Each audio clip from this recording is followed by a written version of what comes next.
In a new power era, you want ideas that are going to spread, right? That's how they propagate. If they're going to spread, you need to ask people to do something actionable. I'm Rufus Griscom, and this is The Next Big Idea. Today, upending old models of leadership and power.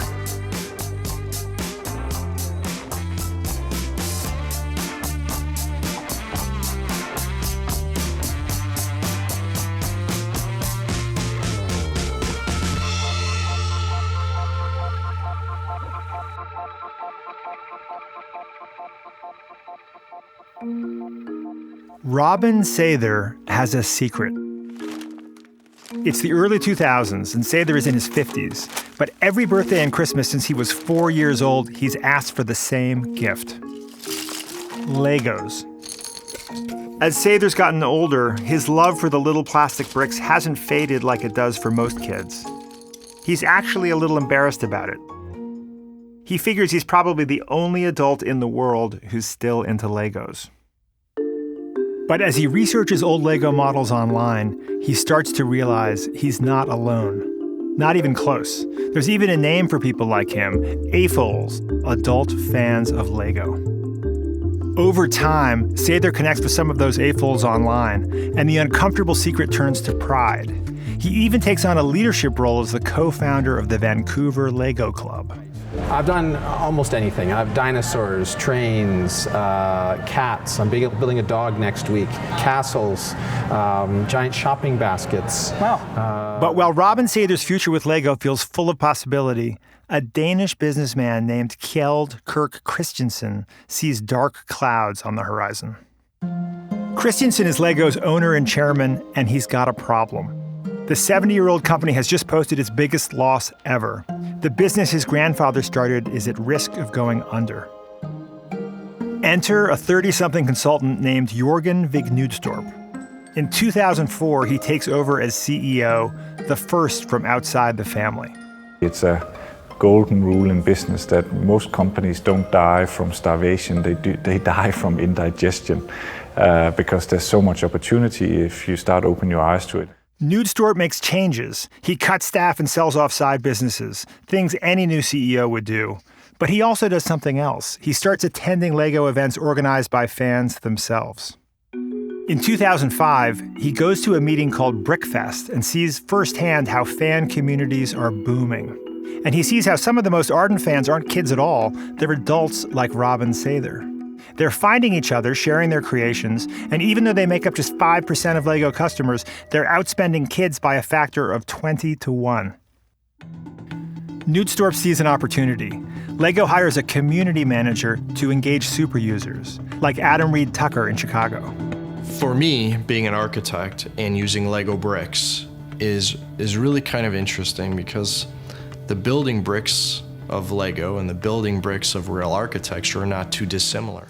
Tucker's passion for recreating famous buildings leads the company to launch the Lego architecture line. Then they create an online ambassador network to recognize their most talented builders. Robin Sather gets the title Lego Certified Professional. Finally, the company develops an online system to crowdsource creations from superfans, allowing them to vote on ideas. The best ideas become new products. Tapping into their adult users and giving them more influence helps fuel a dramatic turnaround. By 2018, Lego is worth $7.5 billion, making it the world's most valuable toy brand. Which leads to the question, what does the Lego story tell us about the changing nature of power? The Lego story you just heard is from a book called New Power: How Power Works in Our Hyperconnected World and How to Make It Work for You. It was written by Henry Timms and Jeremy Hymans. New power is the idea that connected crowds are changing our businesses, our culture, and even our politics at least as much as traditional corporate titans or political leaders. Timms and Hymans say Lego's willingness to give some control to their customers is a great example of how to tap into it. Timms is CEO of Lincoln Center for the Performing Arts in New York City. Before taking the job, he ran the 92nd Street Y, a renowned cultural and community center. He's also the founder of Giving Tuesday, which has raised more than $1 billion for charities and other causes. Tim spoke with our Next Big Idea curator and best-selling author Daniel Pink at a studio in Lower Manhattan.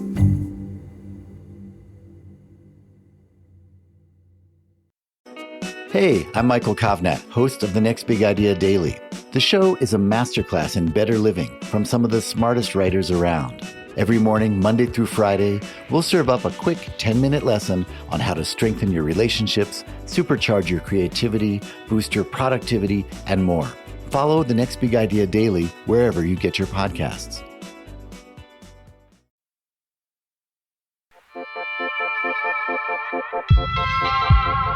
I want to talk about New Power, but first I want to talk about Giving Tuesday. That's an idea that you came up with, and it exemplifies a lot of the principles that you and Jeremy write about in this book. Tell us where that idea came from and what it means. So I guess it was about 6 years ago, and we were thinking, you know about Black Friday, and you know about Cyber Monday, these two kind of like these two kind of bacchanals of consumerism. And then you would see these shots of people lining up outside shopping malls and fighting over flat screen TVs. Right. And so we thought, could you reverse the trend? Rather than these two kind of national celebrations of consumption, could you create something about philanthropy and compassion? And so Giving Tuesday was a simple idea. On the Tuesday after Thanksgiving, encourage everyone everywhere to find a way to give. And so that was the genesis of Giving Tuesday, and it's now in 100 countries around the world. So it worked, but why? Why did it work? So we designed Giving Tuesday in a new power way. Okay. So you think about if you were starting a campaign like Giving Tuesday in the old power world, here's what you would do. You would say, it's the Giving Tuesday brought to you by the 92nd Street Y, which is the organization that I run. We would say, you have to do it in the following 3 ways. We would say, you have to do it on this particular day, and you have to centralize all of the money so it flows through us. That would be the old power prescription. Right. But we did none of those things. So we took our brand off it. We never branded it Giving Tuesday. 92nd Street Y is Giving Tuesday. We let the brand be free. Okay. And we encourage people not to do things the same way, like a franchise, but to take Giving Tuesday and to turn it into whatever it needed to grow and become. So I'll give you a couple of examples. Yeah. The organization Dress for Success, who help women get back into the workplace, organized Giving Shoes Day, which was the day of donating shoes for women going back into the workplace. The University of Michigan organized Giving Blue Day. Go Blue is what you say when you talk about the University of Michigan. Believe me, I'm from Columbus, Ohio. So I know that. You know about this. I went there once and just said Go Blue a lot, and I was very popular. So so Giving Blue Day, and they raised last year over $5.4 million from their community. Now, in the old power world, if someone took your brand and then changed it into something new, you would do this straight away. You would say cease and desist, right? Call the lawyers. In the new power world, what you're trying to do is create brands that start moving. One of the things Jeremy and I talk about a lot in the book is it's only a movement if it moves without you. And what we're trying to do now in the new power world, whether you're selling clothes or whether you're running a local business, we're all trying to work out these dynamics of how you build movements. And that's what Giving Tuesday has done and is now in 100 countries around the world. One of the interesting questions in this book is a question of who's in control? And I think as a founder, what you're doing in some sense is relinquishing control to the participants. Is that an accurate way to put it? I think it's more that you're thinking differently about control. One of the ways that we tend to cast, look, everyone sees these crowds bubbling up and we all know we've got to deal with them. Right. And sometimes we cast this as you can have two things in life. You can have complete control or complete anarchy. Okay. There's a middle ground. And that's what the book tries to do. The book says, look, this isn't about giving up control. It's about thinking very differently about control. Mm-hmm. So one of the metaphors I like in the book is the following. When you talk about old power, you refer to old power as a currency. And when you talk about new power, you refer to it as a current. Explain that. So look, an example which is vivid in all our minds right now, I think about Harvey Weinstein, right? It's kind of the ultimate example of old power as a currency. He hoarded up all of this power. He could spend it down when he chose. He could start careers, stop careers, start movies, stop movies, keep rumors padded down. There was a amazing bit of research that we came across that the only person thanked as many times from the Oscars stage was God, right, over the last 30 years. Harvey Weinstein, Bob Weinstein, God bless him. Harvey Weinstein, who believed in us and made this movie. Harvey and Bob Weinstein. Harvey Weinstein. Thank you, Harvey Weinstein. Especially Harvey.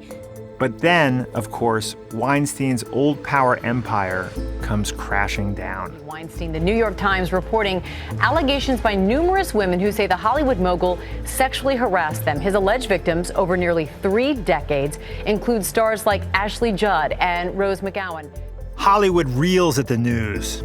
It's a mix of shock and outrage and a sense that it's about time. Harvey Weinstein's behavior toward actresses and toward young women was joked about repeatedly, openly, like on TV shows and when they were announcing the Oscar nominations. Congratulations, you 5 ladies no longer have to pretend to be attracted to Harvey Weinstein. The allegations keep coming. Within 3 days of the Times article, Weinstein is fired by his own company. Within 2 weeks, he's kicked out of the Academy of Motion Picture Arts and Sciences and the Producers Guild. 7 months later, he turns himself in to the police. It might have ended there, with him. A massive story, but a story we're familiar with.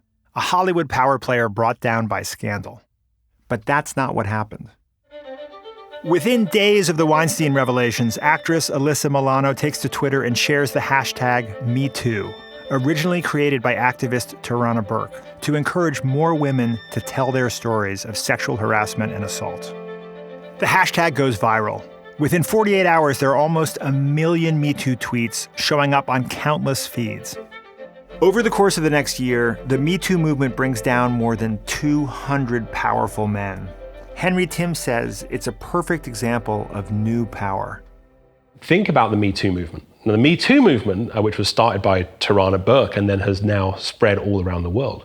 The Me Too movement is power as a current. It flows, it's made by many, it surges, it changes. You see, when Me Too gets to France, it changes into denounce your pig. That's the framing of the campaign. So even the central frame itself is able to be owned by more people. And that's what new power is about. It's about these distributed, made by many, much less kind of leader-focused, peer-driven models. And Harvey Weinstein versus Me Too brings that alive. Follow the chain of sort of intellectual history of these ideas, because we've heard a lot about open beats closed, network beats hierarchical, but you're trying to take that conversation further. How have you done that? And give us some examples of that. Well, I think these dynamics have existed forever, right? There have always been top-down and bottom-up movements. There have always been hierarchies and networks.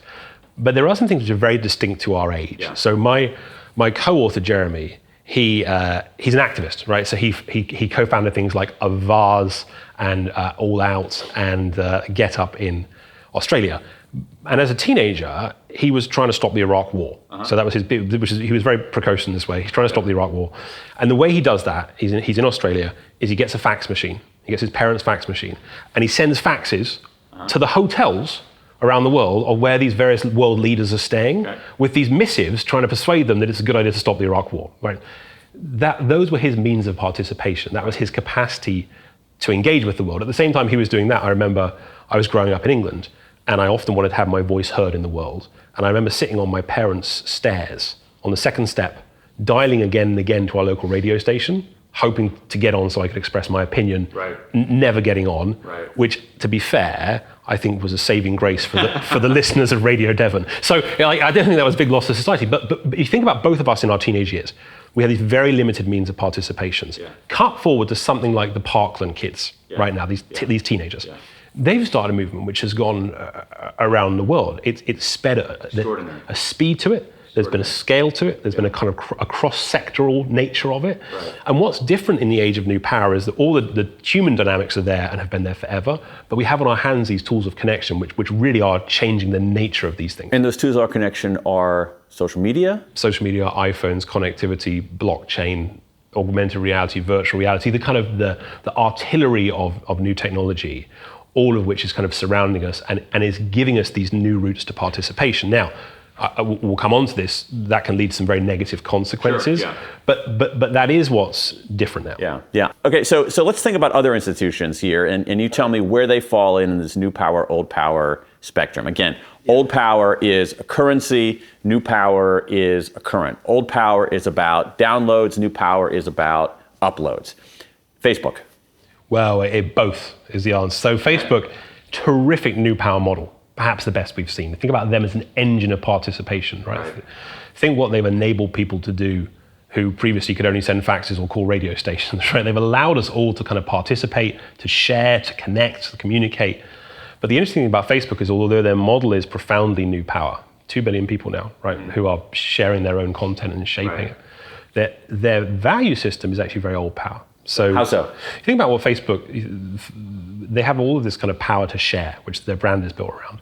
But actually, the algorithm is hidden. It makes all these decisions which change your decisions, change my decisions, shape our lives, shape our elections in a meaningful way. The governance of Facebook is quite shrouded, right? It's very heavily owned by a small number of people who have a lot of control over it. Mark Zuckerberg isn't going to make the same mistake Steve Jobs did and get ousted from his own company.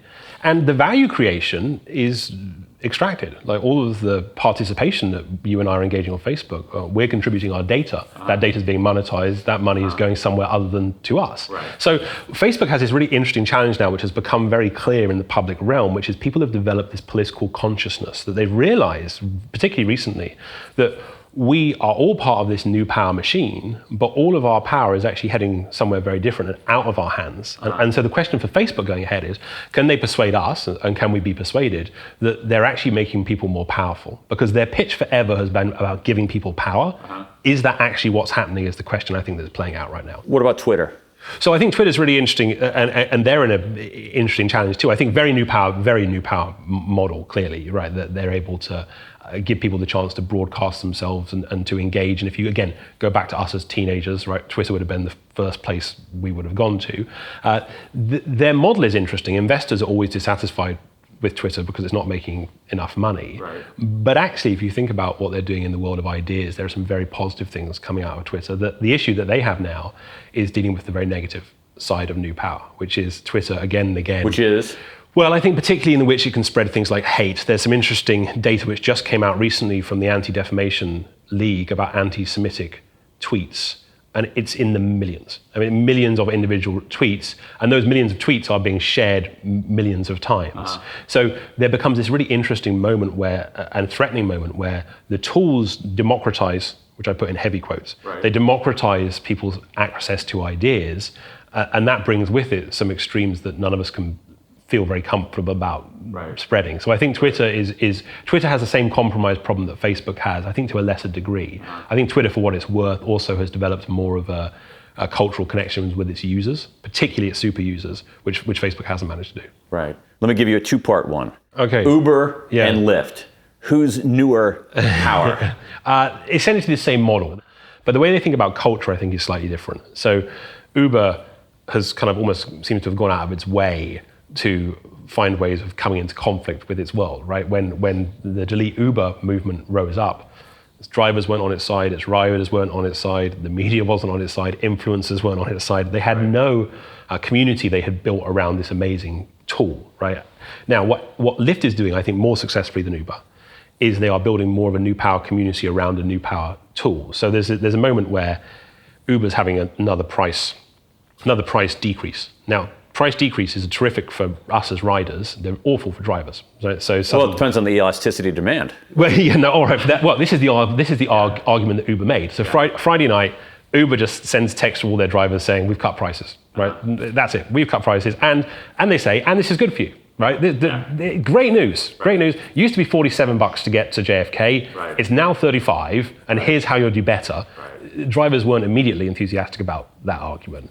So they issue this by fiat via text to their drivers. Their drivers are upset about this. Lyft know in this moment they've got to reduce prices too. They've been in this situation before. They know if they don't meet Uber's demand, they'll fall behind.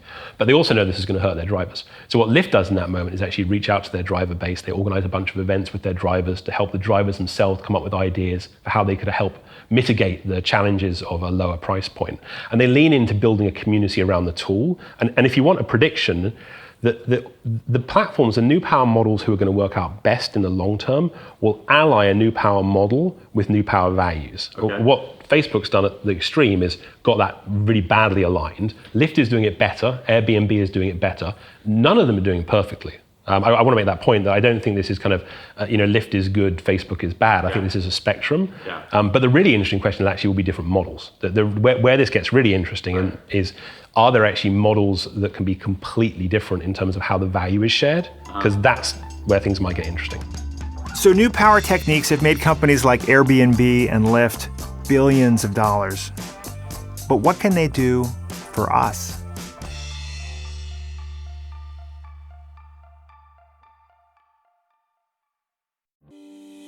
I'm Kwame Christian, and I am the CEO of the American Negotiation Institute, and I want you to check out my podcast, Negotiate Real Change. Listen to conversations with leaders in the diversity, equity, and inclusion space, and learn the secrets behind what it really takes to become a successful advocate, ally, and change maker in your organization. Check out Negotiate Real Change on your favorite podcast player.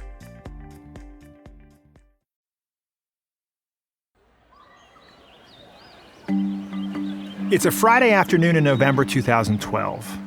You're an English college student, and you've just finished your last class for the week. On your way to your apartment, you get a text. It's a video from your friend. He's wearing a green hoodie. The video follows him as he carefully carries a full glass of beer out his front door and into his low-rise apartment complex. He walks to his neighbor's door and rings the bell. Hi, good day. Hello. When she opens, he silently downs the entire beer, then turns to the camera. I nominate you, Jelly. Sorry about that. You've just been neck and nominated. It's a digital drinking game for millennials where you chug a beer on video, nominate a friend to do the same thing, and then upload it to the web. It's all the rage for a year or two. Man, this is such a stupid challenge. I can't believe this. Mom's video. A couple years later, someone forwards you a viral video posted by an American woman named Jessica Legel. It's a cold water challenge, a new fad based on the neck and nominate model. Okay, I challenge Greg and Kelly. I challenge... You have to say their last name. Renza. I challenge Matt and Rebecca Blocker. If you get nominated, you have to donate money to a cause, then jump into a cold body of water and nominate someone else. If you don't jump, you have to pay more. In this case, the cause is an evangelical mission to Africa.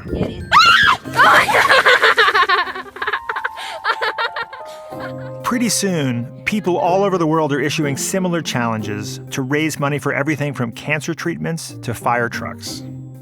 Then comes the challenge heard round the world. All right, I've been officially called out by John Bullis in the Ice Bucket Challenge. In return, I'm calling out Jeanette Sinertia, Matt Dodson, and Kevin Allen. You have 24 hours to respond, or you're going to donate $100 to the ALS Foundation. Here we go.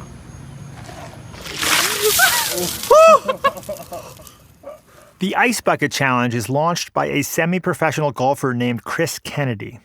Between June and September 2014, more than 17 million Ice Bucket videos are shared on Facebook alone. In just one summer, the ALS Association raises $115 million, 4 times its annual budget. So how did a silly drinking game morph into this? New Power author Henry Timms tells Daniel Pink it had 3 special qualities. He even has an acronym for it. ACE, so actionable, connected, and extensible. Those are the 3 qualities. If you want your idea, we use this phrase a lot, to spread sideways. Right. So in the old power world, your idea, you dropped ideas down. They were top down and everyone remembered them, right? So it was like the soundbite era. Right. In a new power era, you want ideas that are going to spread, right? That's how they propagate. And if they're going to spread, you need to ask people to do something actionable. They need to connect people to their peers and to a higher purpose, connected. Okay. And they need to be extensible. They need to be able to change to something else. So take the Me Too movement. Me Too movement, actionable, right? You're doing something. You're saying Me Too. These, women all around the world were prepared to step forward and share their testimonies. Right. Connected, it connected you to a peer group. Everyone who shared their Me Too story made everyone else's story more powerful, right? Those collective testimonies spread sideways. Even the very phrase is in some ways magnetic. It's like Me Too, and you adhere to someone else. 100% right. Exactly right. Yeah, Me Too. It's adding. It's an ellipses, right? Yeah. It adds and it adds and it adds. So it's very connected, both to a cause and to other women, and it was extensible. So it was able to turn into something else. So the example earlier, it changes around the world, whatever country it's in, the frame itself can change, but the spirit remains. And I think that's the important insight here, is that if you're looking to spread your ideas, if you're running a local business, is it actionable? Are you asking people to do something? Are you connecting them to peers who feel excited too? And is it able to change into something else? Those are the three qualities you need. Right. Okay. So let's talk about this at the unit of one. How can I use some of these principles of new power? Again, this idea that it's a current, not a currency, that what you want is you want your participants to actually create and construct rather than simply to comply, that you want to have people uploading rather than merely downloading. How can I take these principles and become a better leader? So I think the place to start is to think about what you're inviting people to do. We all in our lives, have constituencies. We want to build communities, and increasingly there are more people who could be part of those communities. We will have access to many more people. If all you're asking them to do is to admire your work or to validate you, you're never going to get very far. In the old power world, that's what we did, right? We asked people to comply and to consume products. The question is how you build them up to ask them to do more in their lives. So think about, how are you asking people to share your message? Not just your message, but actually shape it themselves, turn it into something new. Right. How do you create other people who can own your message, to take it and move it and bring it somewhere else? How can you allow them a real sense that this is their idea, not just yours? Exactly. So Giving Tuesday is a good example of that, right? So the people who run Giving Tuesday at the University of Michigan, the whole community there has as high an ownership stake in that idea as we do, right? We started that idea, but the reason it spread is because we were genuinely committed to the idea of other people owning that idea. Often in the old power world, what we mean when we talk about wanting our ideas to spread or starting a movement is we mean we just want more fans. Right? We want even more people to admire us or to buy our product. Right. But are we really prepared to give some space up and let other people dig in? That I think is the key question. Let's say I'm starting a business, all right? How do I fold in these principles into the design of my business, into my very business plan? Well, from a business perspective, I think one piece of work that we were very focused on, the idea was how money is flowing differently. So how do people think about transactions? So in the new power world, we have this idea of the participation premium, which says if you want to get people engaged in your products need to have three key elements to them. One, it needs to be a great product, so it's an economic transaction. You sell a great product. Two, it needs to have a kind of altruistic sense to it. You need to feel like you're part of a community by being a part of that product. And then three, you need to create ways in which people can then actually come into this and bring their own ideas to the table. So there's this incredible story that we learned about in the book of a game called Star Citizen. Right, so this video game. So this is essentially a startup. He's got this video game, and this famous game designer who's disappeared for 10 years comes back and he says, I'm going to save the PC game. This is the age of kind of Angry Birds and Candy Crush, and people have stopped playing PC games. I'm going to save this game. He can't get any money from traditional backers. He goes to the crowd and says, help me back this game. Let's co-create this universe together called Star Citizen. And he says to all these fans, look, we can imagine what it could be like, what your ships could be like. They had a lot of message boards early on, a lot of fan fiction, a lot of kind of creativity. Fans start creating their own radio stations, and they start raising all of this money. So very quickly they get to $3 million, which is pretty good for a game that they thought they only needed 2 to make it. But they keep raising money. They get to $15 million. They keep raising money. They then say to their fans, why don't you buy ships for this future world? Buy a ship now, and then when this game exists, you'll have a ship in your hangar. So they start buying conceptual ships that will eventually exist when this game is released. They get sort of like Tesla. Yeah, right. It actually there are some real similarities with Tesla, a cheaper price point. But they get this point. And eventually they've raised $75 million. They hire Luke Skywalker and Mark Hamill and Gillian Anderson for the X-World to voice over the characters. They create new symphonies, they create new languages, and that's almost $200 million now raised for this game.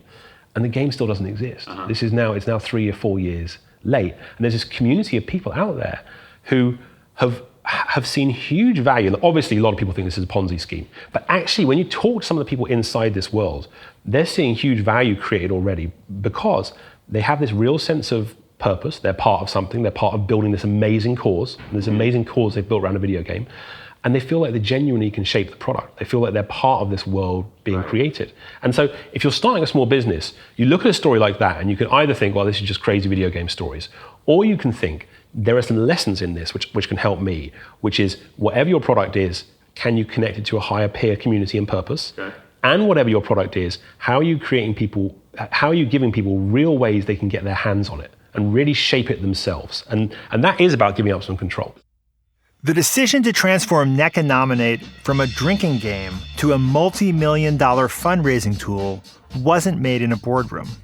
The game's originators didn't know it at the time, but their idea had all the elements it needed to become something bigger and more meaningful. And its evolution may have something to teach us about our public life. Hey folks, Rufus here. If you're a fan of our interviews with physicians, scientists, or entrepreneurs, then I have the perfect podcast recommendation for you, Raising Health. Previously called BioEats World, Raising Health comes from leading venture capital firm Andreessen Horowitz, A16Z. Each episode, Raising Health dives deep into the heart of healthcare, biotech, and AI with A16Z general partners. Along the way, they explore the real challenges and opportunities in health and biotech entrepreneurship. Not to mention, you'll hear raw insights and actionable advice from notable guests like Omada CEO and co-founder Sean Duffy, and AI expert and In-Sitro CEO Daphne Kohler. Don't miss out. Follow Raising Health wherever you get your podcasts.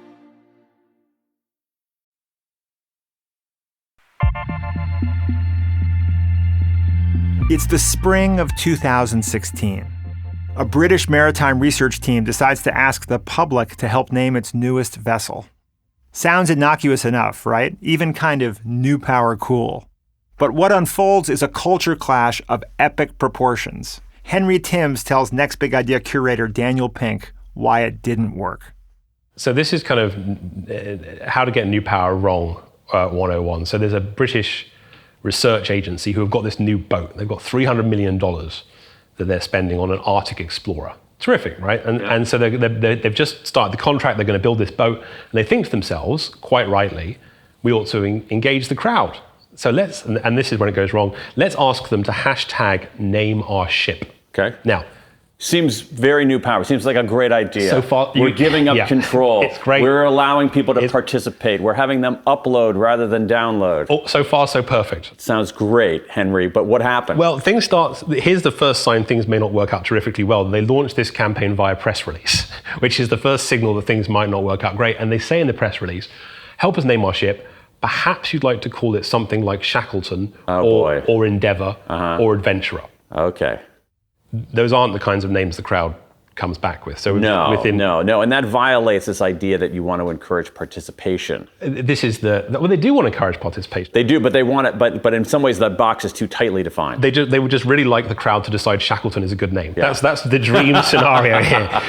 The crowd thinks very differently about this. So within days, the surging favorite name is Boaty McBoatface. Sure. And Boaty McBoatface isn't just a bit popular, it's epically popular. It's popular everywhere, it's in all the newspapers. Although in 10th place, and I think this was very badly overlooked, was I like big boats and I cannot lie, which I really thought should have done much better. In any case, it goes viral, it's everywhere, it's in all the pubs, it's on the TV shows, it's in all the newspapers, it goes across the world. The New York Times covers it, CNN covers it. And it leads to a real problem for this scientific agency because the science minister is like, you're trivializing science. This is we're spending $300 million. This is a laughing stock. Yeah. And in a very British way, they actually have a parliamentary inquiry at the end of this, obviously. And there are these three politicians looking down on the guy who runs this agency, who's brought with him a scientist as a kind of advisor to help defend him. And the advisor's doing a very good job of defending this campaign and saying, actually, we learned some stuff from this. And then one of the politicians says to the advisor, so who was it you voted for? And he looks a bit sadly and very quietly says, Boaty McBoatface. Oh, man. So even the advisor. Anyway, so the end of the story is they give up on Boaty McBoatface. They call it Sir David Attenborough, who's this famous British, who's in the autumn of his life and everyone loves and no one could complain. And Boaty becomes a submarine on the ship. And so they literally sink Boaty at sea. Now, if they had been true to this, you think about, they gave up on perhaps, this was the single moment of biggest public interest in maritime science of the modern day, right? And they let it walk away. And the reason they did that is they thought it was a bit silly. It's not much sillier than Beagle or Golden Hind, right? There's a long tradition of somewhat silly boat names. But they gave it up because they weren't prepared to think strategically about the crowd. In this inquiry at the end of it, the critique was, The internet is trivializing science. But actually what happened here is that the science trivialized the internet. They didn't really want the crowd engaged. They weren't really prepared to give up any control. They hadn't thought carefully about it. They just kind of lurched at the crowd and assumed something good would happen. In their book, Timms and Hymans talk a lot about leadership in a new power world. It's not just about learning to use new tools. It's also about having the courage to change how organizations are structured. For leaders steeped in old power thinking, that can be a heavy lift. Can the impetus for change come from somewhere else? How do I take these ideas into the workplace if I'm not in charge? Right? I'm just I'm working at a 20-person design firm or insurance company, and I'm not the person who is nominally in charge. What do I do with these principles? So I think there's a lot which can be done to encourage people who are in charge to think differently. One of the things we've seen a lot with companies is the great archetype. A lot of companies recognize they need to change, right? That's not a new story. But they'll often bring in the disruptor. They'll bring in some person who's 27 years old, who used to work at Facebook, who's going to come in. They're going to change everything. And often those people won't be successful because they won't have any legitimacy. The culture will be too big a clash. And they'll make a lot of people feel very left behind. If you're someone who's got a lot of ideas and you want to shift outcomes in the workplace, think about the people who are senior to you, who you can help make this shift. Because they want to shift too. They recognize all these old power skills aren't going to get them where they need to go next. But they're often feeling very threatened by the world of the crowd. They're often feeling threatened by people like you who are approaching the world with a different set of values. So I guess I would adopt a senior leader, would be my advice here. Find a senior leader, adopt them, help them make a shift. And by making them a shift, the likelihood is they'll take them with you.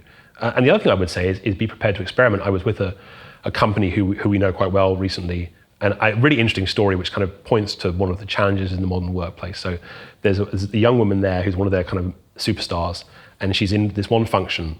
It's not a technical function. And she's in one function, and she's dealing with this app, which is no good. It's an internal app. It's not really working properly. She doesn't like it. So she teaches herself to code in her lunch breaks and in the evenings, and creates a new app which is better than the one people have existed, and puts it into the market. So suddenly you've got this person who is, in a very new power way, not prepared to sit in her lane, right? Not prepared to just sit and be patient and wait until her time comes. Not prepared to express the kind of the walls of the old power world. But she's created something of amazing value to the institution, right? But that value comes at a cost that is threatening some people who have done those jobs for a long time. Right. The real question in moments like that is, how do you as a company think about that employee, right? Are you going to reject it? A lot of companies would. Not your job, don't do it. Are you going to tolerate it, which is okay, look, she tried hard, fair enough, it's a good product, let it go? Right. Or are you going to embrace it? Right. And I think that's the question for companies is, we often scold younger people right now, right? They're moving too fast, they want to do too much, they want to be promoted too quickly, they want too many jobs. I think that's quite a tired argument. The other way of thinking about that is, you've got all these people who want to do stuff. Mm-hmm. They want to move the needle. Your job as a leader is to make it easier for them, not to tell them to sit in line. And so I think in the workplace, if you're the boss, making space for people who want to upload is a really important idea. Yeah. And if you're the person who wants to upload, recognizing you can't just walk into a workplace, shout, screw you, I'm disrupting, and assume that's going to get you to a good outcome, because it won't. You have to be sensitive to a cultural shift. Let's talk about this in political terms here. We talked a lot about the commercial side of it. What do Black Lives Matter and Trump's Make America Great Again movement have in common? So definitely Black Lives Matter, I think, is a terrific example of a new power model with new power values, right? So the model itself, it's surged around the world. It was started by 3 women, but is now owned by people everywhere. Right. So terrific example of that. The way it's designed, it's grabbed, it's turned into new things, it extends. It is power as a current. It's flowing around the world. But what else happens with Black Lives Matter is it genuinely makes people more powerful. They use this great phrase about how they think about leadership, which is, it's not leaderless, it's leaderful. That actually Black Lives Matter, it creates more space for people to be leaders. Right. Now, what Trump, and we should be very concerned about this, what Trump got very right was he realized that people wanted more agency and more belonging, right? What he did well with his campaign was that people who were invested in it felt like they were given avenues to participation. And you look back at the favorables of Hillary and Trump, neither of them were anything to write home about, but Hillary's were always higher. So she had greater favorability, but what Trump had was greater intensity. Like what he actually, at the end of the day, he was able to get people more excited, more engaged, more outraged, and that's what swung it for him. And that's the lesson, I think, that was a new power model, because Trump wasn't trying to control everything and keep it all standard and the same. The more chaos, the better. The more extreme, the better. The more energy, the better. Like he was trying to spread that out into the world, but of course it all reverted back to him. Trump wasn't trying to create a leaderful movement. Trump was saying, I alone can fix it. And so he surged the energy of his crowd to a very different outcome than Black Lives Matter. It's not old power bad, new power good. It is bring these two together in the right way. That's how you get the outcomes that we're looking for in the world. From your lips to the world to ears, Henry Timms, thank you so much for being part of the Next Big Idea Club and for doing this conversation. We're honored. Thank you so much.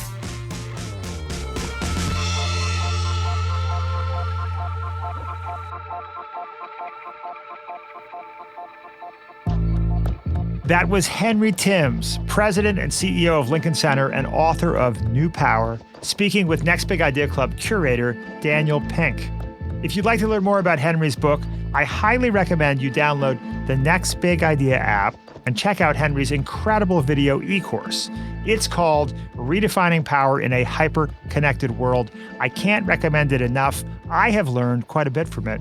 And while you're there, why not see what else our app has to offer? We've got 12-minute audio summaries of the best new books read to you by the authors themselves, a new one every single day of the week, ad-free versions of this podcast, more conversations with Daniel Pink and our other curators, Malcolm Gladwell, Susan Cain, and Adam Grant, and lots more. Follow the link in our episode notes to download the Next Big Idea app today, or just type in Next Big Idea wherever you get your apps. Mark your calendars. Giving Tuesday is scheduled for November 30th this year. If you want to learn more about it, we've got a link to that in the episode notes. If you like this show, tell the world or just your friends. And if you have a chance, leave us a review and a 5-star rating. It really helps us get the word out. Follow us on Apple Podcasts, Spotify, the Next Big Idea app, or wherever you're listening right now. This episode was edited by Austin Cross, sound designed by Mike Toda and Kyle Randall. Costa Galanopoulos is the one-man band behind our incredible theme music, and our executive producers are Caleb Bissinger and Michael Kovnat. I'm your host, Rufus Griscom. See you next week.